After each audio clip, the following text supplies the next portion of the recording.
Accorde-moi l'onction, Seigneur, pour ministrer ta parole. Parle-nous, transforme-nous, délivre-nous, Seigneur. La Bible dit que tu soutiens toutes choses par ta parole puissante. Laisse que cette parole soutienne toutes choses dans nos vies. Dans le nom de Jésus-Christ. Merci, Seigneur. Merci, Seigneur. Amen. Amen. Gloire à l'agneau. Alléluia. Amen. Amen. On attend un invité, normalement vers 18h30. Il sera là, amen. Amen. Mais entre-temps, on va ministrer la parole. Le message qu'on va voir aujourd'hui, c'est vraiment le cœur de Dieu, amen. Amen. Dans les semaines à venir, on parlera des murailles de Jérusalem. On parlera de la prière, de la restauration. On découvrira comment est-ce que Dieu fait grâce dans les Écritures, amen, pour restaurer un homme ou une femme qui n'arrive plus à avancer avec Dieu. Mais pour aujourd'hui, Dieu veut qu'on parle totalement d'autre chose. Amen. Donc je l'ai dit, c'est vraiment le cœur de Dieu. Soyons attentifs vraiment. Et que Dieu nous touche. Amen. Amen. Prenons Matthieu.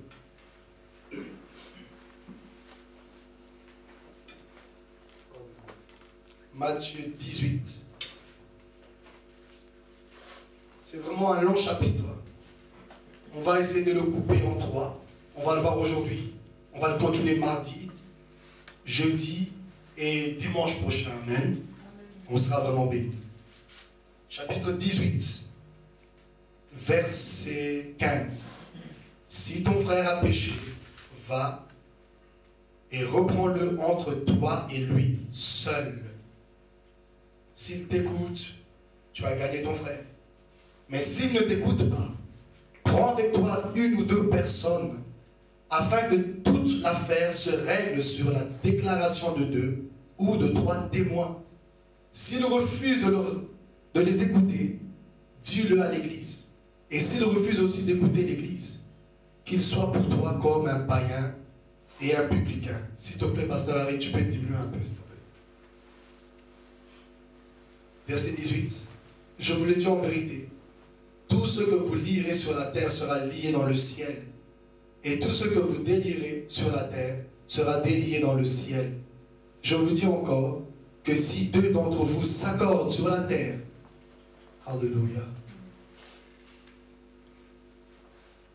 s'accordent sur la terre pour demander une chose quelconque, elle leur sera accordée par mon Père qui est dans les cieux. Car là où 2 ou 3 sont assemblés en mon nom, je suis au milieu d'eux. Amen. Amen. Hébreux 4.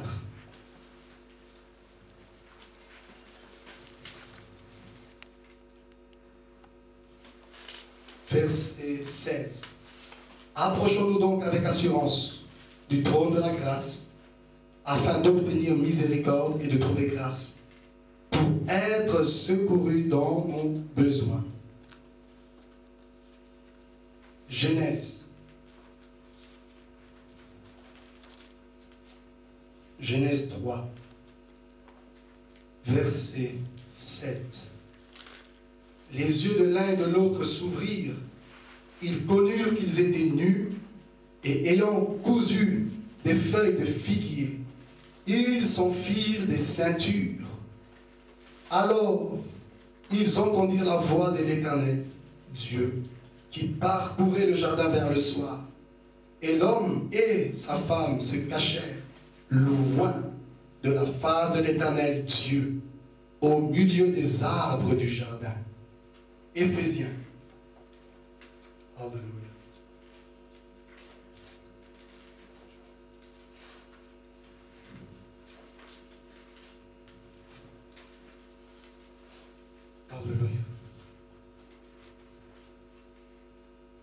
Éphésiens 6, verset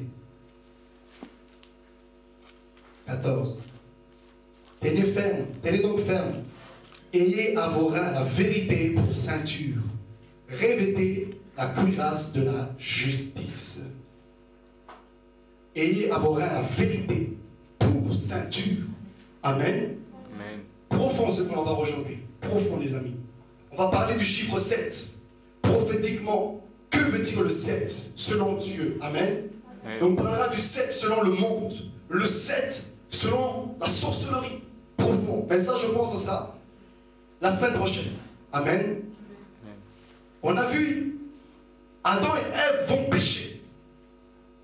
Qu'est-ce qui va se passer? On dit bien, ils ont pris des ceintures, des figuiers. Amen. Et après cela, ils ont entendu la voix de Dieu.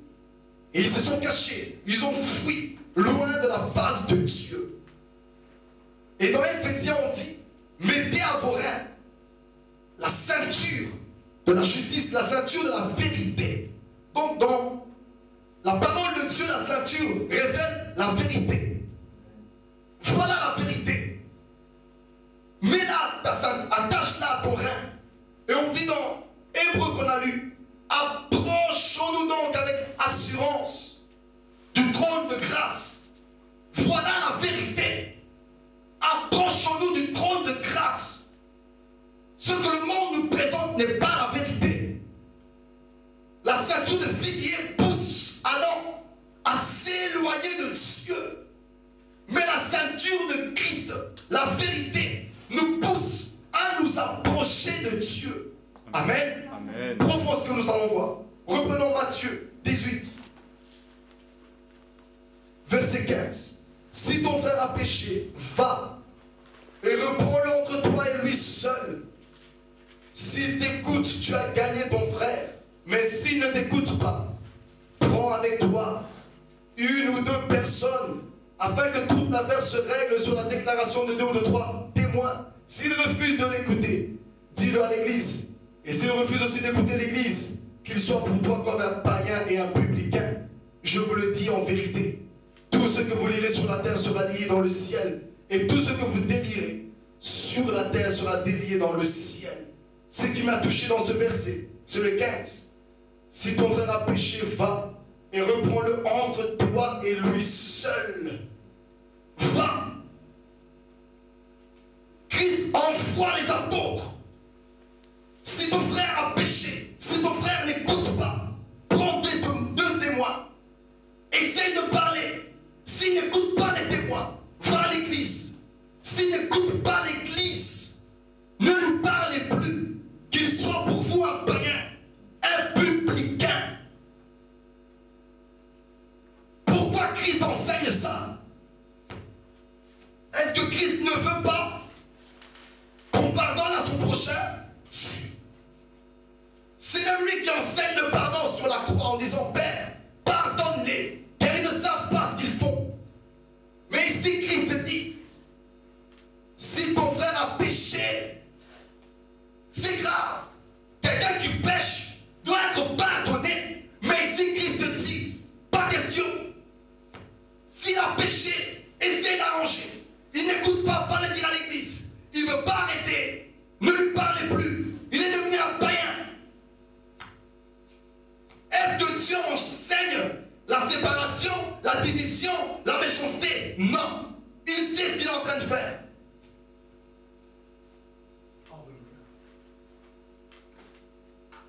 Verset 21. Alors, Pierre s'approcha de lui et dit, Seigneur, combien de fois pardonnerai-je à mon frère lorsqu'il péchera contre moi? Serait-ce jusqu'à 7 fois? Jésus lui dit, je ne te dis pas jusqu'à 7 fois, mais jusqu'à 70 fois 7 fois. C'est pourquoi le royaume des cieux est semblable à un roi qui voulut faire rendre compte à ses serviteurs. Quand il se mit à compter, on lui emmena un qui devait 10 000 talents. Comme il n'avait pas de quoi payer, son maître ordonna qu'il fût vendu, lui, sa femme, ses enfants et tout ce qu'il avait, et que la dette fut acquittée. Le serviteur, se jetant à terre, se prosterna devant lui et dit, Seigneur, aie patience envers moi, et je te payerai tout. Ému de compassion, le maître de ce serviteur le laissa aller et lui remit la dette. Après qu'il fut sorti, ce serviteur rencontra un de ses compagnons qui lui devait sans dénier. Il le saisit et l'étranglait en disant, paie ce que tu me dois. Son compagnon, se jetant à terre, le suppliait, disant, aie patience envers moi, et je te payerai. Mais l'autre ne voulut pas, et il alla le jeter en prison, jusqu'à ce qu'il eût payé ce qu'il devait. Ses compagnons, ayant vu ce qui était arrivé, furent profondément attristés. Et ils allèrent raconter à leur maître tout ce qui s'était passé. Alors le maître fit appeler ce serviteur et lui dit, méchant serviteur, je t'avais remis en entier ta dette, parce que tu m'en avais supplié. Ne devais-tu pas aussi avoir pitié de ton compagnon, comme j'ai eu pitié de toi? Et son maître, irrité, le livra au bourreau, jusqu'à ce qu'il eût payé tout ce qu'il devait. C'est ainsi que mon Père Céleste vous traitera, si chacun de vous ne pardonne à son frère de tout son cœur, ce qui est profond. Verset 15, Christ dit clairement, pas question, s'il pêche, vous allez vous arranger entre vous. Il ne change pas d'avis, Église. Il ne change pas d'avis à l'Église. C'est un païen. Mais Christ change de phrase. Christ dit, pardonne ton frère. Pourquoi il fait ça? À quel moment il dit à Pierre, vous pouvez pardonner? Verset 21, alors Pierre s'approcha de lui. Voilà, celui qui s'approche de Jésus obtient le pardon. Alléluia. Le pardon ne se trouve pas au milieu des hommes. Voilà ce que Christ enseigne. Il sait, si vous essayez d'arranger entre vous avec deux témoins, il n'y aura pas de pardon. Il sait, si vous essayez d'arranger ça avec l'Église, il n'y aura pas de pardon. Alors Pierre s'approcha de lui, lui dit, Jésus qui est l'agneau immolé. Alléluia. Approchez-vous donc avec assurance du trône de grâce pour obtenir grâce et miséricorde. Pierre s'est approché du trône de grâce qui est Jésus. Alléluia. Voilà pourquoi Christ dit, non, tu ne pardonneras pas 7 fois, tu pardonneras 7 fois, 70 fois. Un pardon illimité. Amen. Pardonne toujours si on te fait du mal. Donc auprès de Dieu se trouve le 7 fois, 70 fois. Un pardon éternel. As-tu péché?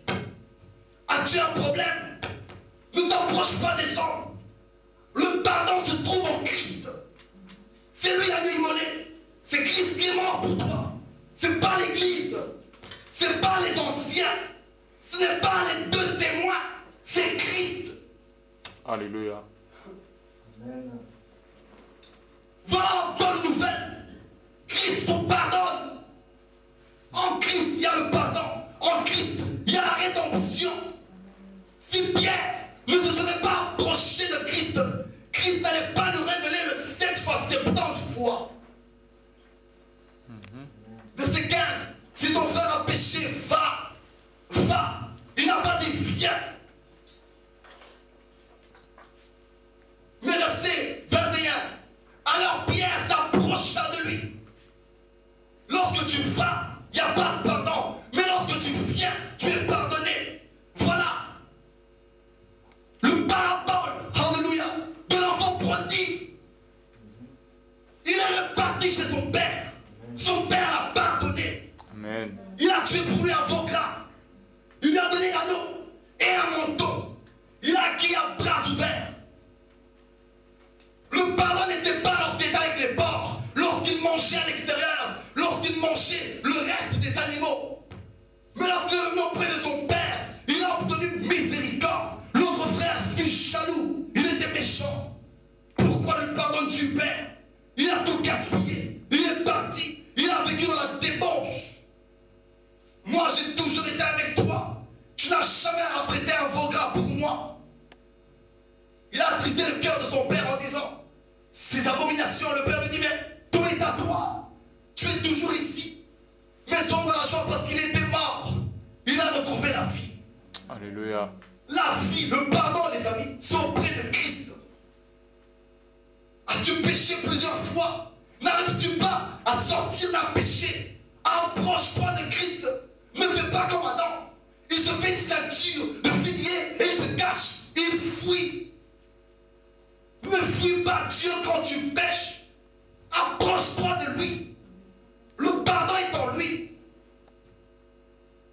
Alléluia.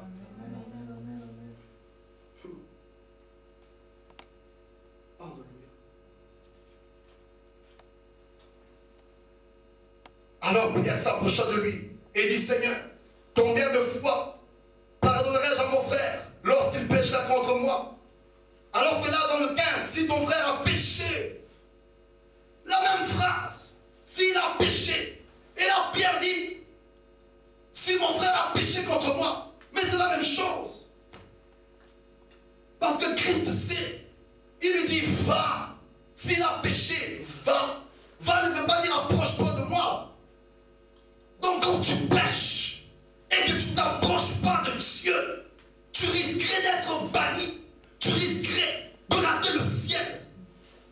Parce que c'était un enfant de Dieu, il faisait partie de la communauté chrétienne, il était dans l'église, mais il a péché. On a amené contre lui 2 témoins, il n'a pas voulu se repentir. On l'amène à l'église, il n'a pas voulu se repentir, on le jette dehors. Même phrase. Sauf que dans le 21, ça change. Pierre s'approcha de Jésus. Alléluia. Celui qui s'approche de Jésus, il y a Romains 8:1 qui s'accomplit. Il n'y a maintenant aucune condamnation pour ceux qui sont en Christ. Alléluia. Alléluia. On dit approchez-vous dans Hébreux 4 avec assurance du trône de grâce. Christ est plus grand que le trône. Alléluia. Si le fait de s'approcher du trône de grâce, on obtient grâce et miséricorde. Oh, et si tu t'approches de Christ qui est assis sur le trône, qu'est-ce que tu vas obtenir? Il est plus grand que le trône. Il est plus grand que le ciel. Il est plus grand que la terre. Il est plus grand que les anges. Alléluia. Amen. Hébreux 4. Alléluia. Profond. Gloire à Dieu. Verset 7. Approchons-nous donc avec assurance du trône de la grâce, afin d'obtenir miséricorde et de trouver grâce pour être secouru dans nos besoins. Il n'a pas dit approchons-nous de Jésus. Il a dit approchons-nous avec assurance du trône. Il a simplement cité le trône. Pourquoi? Parce qu'il sait. Il y avait un certain monsieur Ésaïe le prophète. Il était un jour devant le trône. Il a vu Dieu assis sur un trône très élevé. Et il dit, malheur à moi, car mes lèvres sont impures. Je viens d'un peuple dont les lèvres sont impures. Et mes yeux ont vu le roi, le Seigneur l'Éternel, le Dieu des armées célestes. Ésaïe a eu peur de mourir. Ésaïe a tremblé. Mais le fait qu'il était devant le trône, parce qu'il précise, j'ai vu Dieu sur un trône très élevé. Ce trône était élevé. Ce trône n'était pas bas ni abaissé. Ce trône était très élevé. Alors qu'est-ce qui se passe? Un séraphin a volé vers lui, prenant une braise ardente, l'a posée sur ses lèvres. Il a purifié l'homme de Dieu. Ce n'était pas Jésus, c'était un séraphin. Ce n'était pas Dieu, c'était un séraphin. S'il est fait de s'approcher du trône, les séraphins peuvent intercéder pour toi et Dieu te pardonne.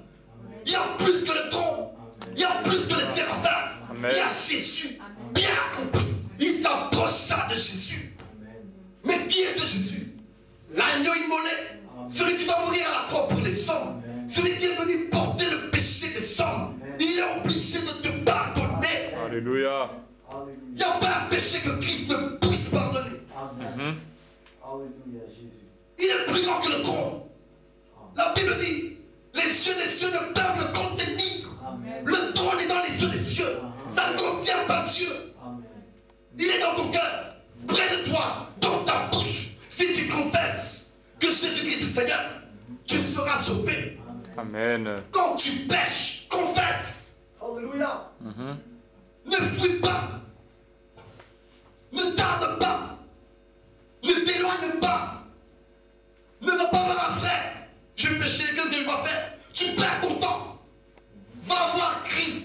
Amen. Approche-toi avec assurance. Mon Seigneur, j'ai péché. Mais voici devant toi. Pardonne-moi. Si Dieu, Jésus, enseigne à un homme, pardonne 7 fois, 70 fois. Ça veut dire, pardonne beaucoup, beaucoup, beaucoup, beaucoup. Et lui alors, ne peut-il pas pardonner plus que Pierre? Oui, il le peut. Amen. Alléluia. Il le peut.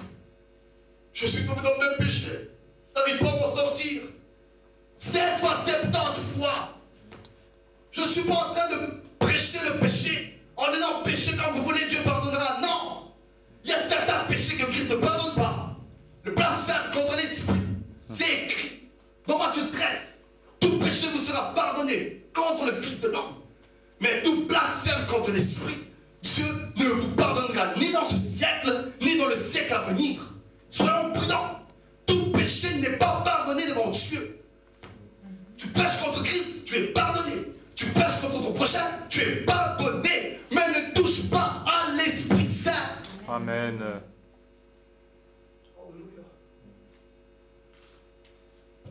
Je ne sais pas pourquoi ce message. Dieu me l'a imposé. Dieu veut pardonner son peuple. Alléluia. Dieu veut faire comprendre à son peuple. Ça arrive de tomber. Ça arrive de pécher. Il ne faut pas avoir honte. Voilà le problème d'Adam. Ils ont eu honte.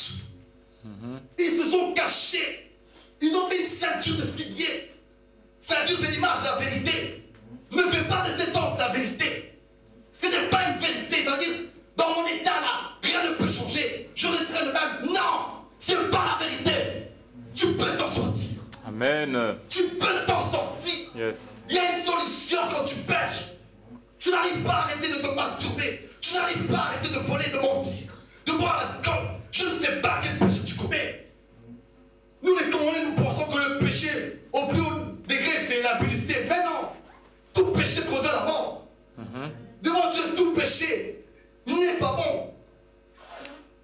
Tout le monde se reconnaît. Chacun sait dans quel péché il tombe. Chacun sait où il se trouve. J'ai une bonne nouvelle. Dieu ne vient pas te condamner. Dieu ne vient pas te dire tu resteras là-dedans. C'est la stricte vérité. Non. Si tu t'approches de lui, il te pardonnera encore. Encore et encore et encore. La Bible dit Dieu ne se lasse pas de pardonner dans Ésaïe 57. Je vous dis un mystère que beaucoup de personnes ne comprennent pas. C'est Jésus que nous aimons tant là. Qui aime Jésus ici? Amen. N'est-il pas merveilleux? N'est-il pas le roi des rois? Amen. Mais je vais vous dire un mystère. Dieu était invisible. Dieu, on ne le voyait pas. On entendait simplement sa voix. Wow. Qu'est-ce qui a permis à Dieu de devenir physique, visible? Qu'est-ce qui a poussé Dieu à devenir la parole personnifiée? C'est quand l'homme a péché, Dieu s'est approché. Alors toi, pourquoi tu fuis? Quand tu pêches, c'est alors que Dieu se manifeste. Alléluia. Ça ne veut pas dire pêche, non. Il se manifeste pour te sauver. Alors Alléluia. quand il vient te sauver, tu n'es pas là. Comment va-t-il te sauver?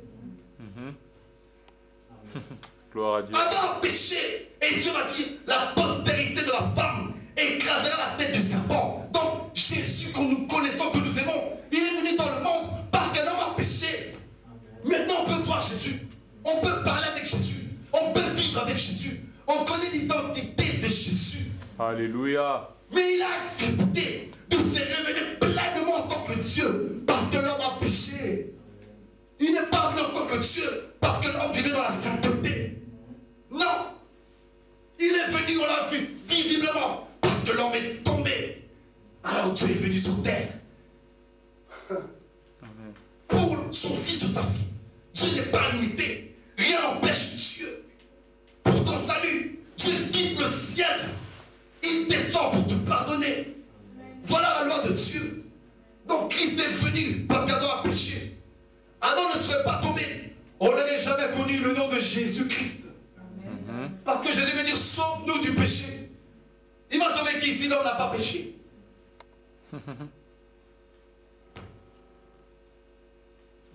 de Dieu, quand tu pèches, Dieu, lui, ne te fuit pas. Il vient à toi. Il a quitté le trône. Il a quitté le ciel. Il a quitté la gloire. Il a quitté l'éternité. Il est venu ici-bas sur terre pour s'approcher de toi. Mais toi, pourquoi tu le fuis quand tu pèches? C'est vice-versa. L'homme pêche, Dieu quitte le ciel, il s'approche. L'homme pêche, quitte la terre, approche-toi de Dieu au ciel. Alléluia. Alléluia. L'homme a péché. Alors Dieu vient pour récupérer l'homme. Non pas pour le ramener dans le jardin d'Éden, mais pour l'amener dans le royaume des cieux. S'il vous plaît. Mais une seule personne, lui, est digne de tomber. Une seule personne est digne de ne pas être pardonnée. C'est Satan. Et je vais vous dire pourquoi. Non pas parce que Dieu ne veut pas le sauver. Bien sûr que Dieu veut sauver tout le monde. La seule différence, pourquoi Satan ne peut pas être sauvé, nous les humains, oui. La Bible dit, celui qui m'aime, c'est celui qui garde mes commandements. Je l'aimerai, je me ferai connaître à lui. Voilà pourquoi Dieu peut le sauver, parce qu'on aime Dieu, on garde ses commandements, Dieu s'approche. Mais Satan, il n'aime pas Dieu, il ne garde pas les commandements de Dieu, il vit dans le mensonge. Amen. Dieu ne peut pas sauver tout simplement à cause de ça, parce que Satan n'est pas dans la vérité, il est dans l'erreur. Parce que Satan veut être Dieu, Satan ne se répond pas. Nulle part, on verra dans la Bible, qu'il fasse l'acte de l'humilité. Seigneur, pardonne-moi. Non. Pourquoi tu vas le pardonner? Parce qu'il ne veut pas demander pardon. Il ne veut pas changer. Il n'aime pas Dieu. Celui qui aime Dieu, il ne combat pas son prochain. Celui qui aime Dieu, il n'attaque pas son frère. Il n'envoûte pas son frère. Il ne détruit pas son frère. Mais Satan, il combat l'Église. Comment tu vas le pardonner? Mais pour nous les humains, c'est faisable, c'est possible, parce qu'il nous aime et nous l'aimons. Et Dieu sait que ça peut arriver à un homme de tomber. Regardez, Jean 13, verset 1. Avant la fête de Pâques, Jésus, sachant que son heure était venue de passer de ce monde au Père, et ayant aimé les siens qui étaient dans le monde, mit le comble à son amour pour eux.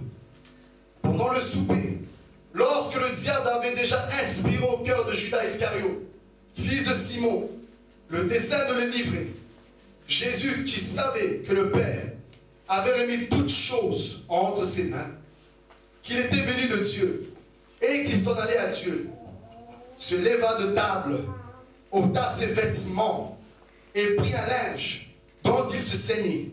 Ensuite, il versa de l'eau dans un bassin et il se mit à laver les pieds des disciples et à les essuyer avec le linge dont il s'était ceint. Il vint donc à Simon-Pierre et Pierre lui dit, toi Seigneur, tu me laves les pieds. Jésus lui répondit, ce que je fais, tu ne le comprends pas maintenant, mais tu le comprendras bientôt. Pierre lui dit, non, jamais tu me laveras les pieds. Jésus lui répondit, si je te lave, tu n'auras point de part avec moi. Simon-Pierre lui dit, Seigneur, non, pas seulement les pieds, mais encore les mains et la tête. Jésus lui dit, celui qui est lavé n'a pas besoin de se laver les pieds pour être entièrement pur. Et vous êtes purs, mais non pas tous, car il connaissait celui qui le livrait. C'est pourquoi il dit, vous n'êtes pas tous purs. Après qu'il leur eut lavé les pieds et qu'il eut pris ses vêtements, il se remit à table et leur dit, comprenez-vous ce que je vous ai fait? Vous m'appelez maître et seigneur, et vous dites bien, car je le suis. Si donc je vous ai lavé les pieds, moi le Seigneur et le maître, vous devez aussi vous laver les pieds les uns aux autres, car je vous ai donné un exemple, afin que vous fassiez comme je vous ai fait. En vérité, je vous le dis, le serviteur n'est pas plus grand que son Seigneur, ni l'apôtre plus grand que celui qui l'a envoyé. Si vous savez ces choses, vous êtes heureux pourvu que vous les pratiquiez. Amen. Amen. Ici,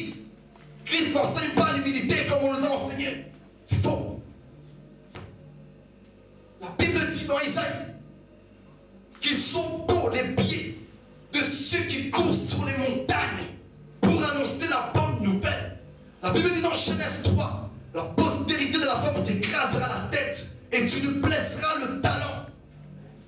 Donc les pieds, c'est l'image de la bonne nouvelle de l'évangile. Parce que c'est les pieds de Jésus dans la prophétie de Genèse 3 qui va écraser la tête du serpent. Et dans Isaïe, c'est les pieds qui vont annoncer une bonne nouvelle. Et ici, Christ les lave les pieds. Ça veut dire, c'est possible qu'un homme de Dieu, c'est possible qu'un enfant de Dieu puisse avoir les pieds sales, qu'il puisse avoir un évangile sale. C'est l'image du péché. Tu peux pécher, tu peux tomber, ça peut arriver. Mais le Seigneur prend ses vêtements, il essuie les pieds des apôtres, il enlève leur péché. Amen. Il n'a pas dit, oh, oh, oh, vos pieds sont sales, vous avez péché, vous n'êtes pas digne d'être des apôtres. Alors que, avant d'entrer dans le Saint des Saints, dans le temple, même dans le lieu saint, ou même dans le parvis, il y a le cuve terrain à l'entrée. C'est un grand bassin avec de l'eau. Tu dois te laver les pieds, les coudes, le visage et les mains. C'est l'image de la sainteté pour pouvoir entrer dans le lieu saint.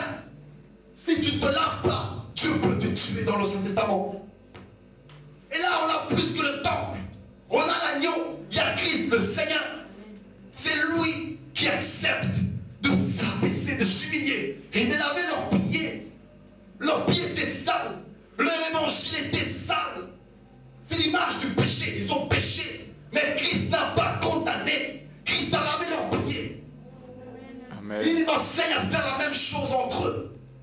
Pardonnez-vous réciproquement. Lavez vos pieds les uns les autres. Ne condamnez pas. Ne jugez pas. Ne pointez pas du doigt. Alléluia. C'est l'image de l'amour.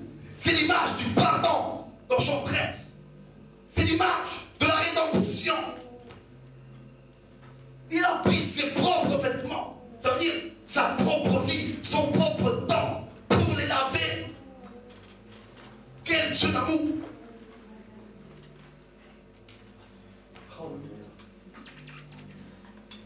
Ça peut arriver, tu es enfant de Dieu, mais tu es tombé dans le péché.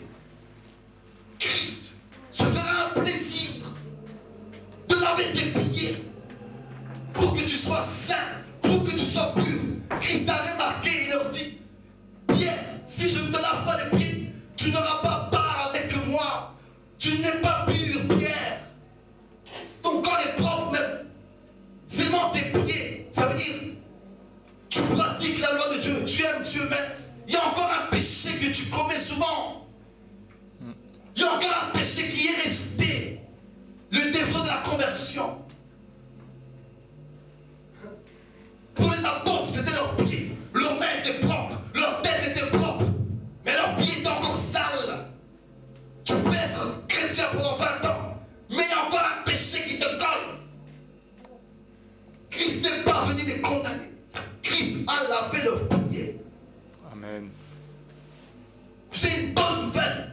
Même s'il y a un péché qui persiste, un péché qui te colle au pied, qui ne veut pas se détacher de toi, Christ va prendre ses propres vêtements, les tremper dans l'eau et te laver les pieds. Alléluia. Parce qu'on dit, il nous a purifiés d'une eau pure. À la croix, on a percé le côte de Jésus. On a mis une lance dans son côté. L'eau est sortie, l'eau et le sang. C'est l'image de la purification. Approchons-nous avec assurance de la croix du Seigneur Jésus. L'eau coule de son côté. Il peut nous laver encore les pieds. Il peut effacer encore nos péchés. Alléluia. Voilà la bonne nouvelle. Amen. Même si tu as un ministère, même si tu es enfant de Dieu et que tu as un don, mais que tu continues encore à pécher, Dieu peut te pardonner. Alléluia. Ne t'inquiète pas. Ne te décourage pas. Dieu aime pardonner. Dans ce texte, il a même laissé le temps à Judas. Les gens disent que Jésus n'a pas fait attention à Judas. Faux. Judas était là. Christ a aussi lavé les pieds de Judas. Amen. Christ lui a aussi donné la Sainte Seine. Mais la Bible dit, Satan entra en Judas. C'est parce que Judas aimait les mauvaises œuvres. Judas aimait le péché. Judas aimait l'argent. Voilà pourquoi il n'a pas été sauvé. Ça n'a rien à voir avec Christ. Christ a essayé de le sauver comme tout le monde. Christ s'est donné à Judas. Il a lavé ses pieds. Il a même fait quelque chose qu'il n'a pas fait avec les autres. Il a pris son pain, trempé dans le vin. Le vin, c'est l'image du sang de Jésus. Il trempe le pain, son corps dans le sang. Ça veut dire, petit, sois sauvé, sois sauvé, sois sauvé. Les autres, je leur ai donné simplement un pain. Mais pour toi, Judas, j'ai pris le pain. Je l'ai trompé dans le sang, dans le vin. Ça n'a pas changé. Parce que le cœur de Judas était déjà vendu. Judas était déjà rempli d'argent dans son cœur. Mais Jésus a tout essayé. Si pour cet homme qui est impie, Jésus a essayé de le sauver. Et toi, toi qui aimes Christ, toi qui t'es attaché à Christ, toi qui servais Christ, toi qui priais, toi qui chantais, toi qui adorais Christ, mais tu es tombé. Il ne t'abandonnera pas. Amen. Tiens ferme. Invoque Christ. Il viendra te sauver. Alléluia. Vraiment le Seigneur, alléluia. Alléluia.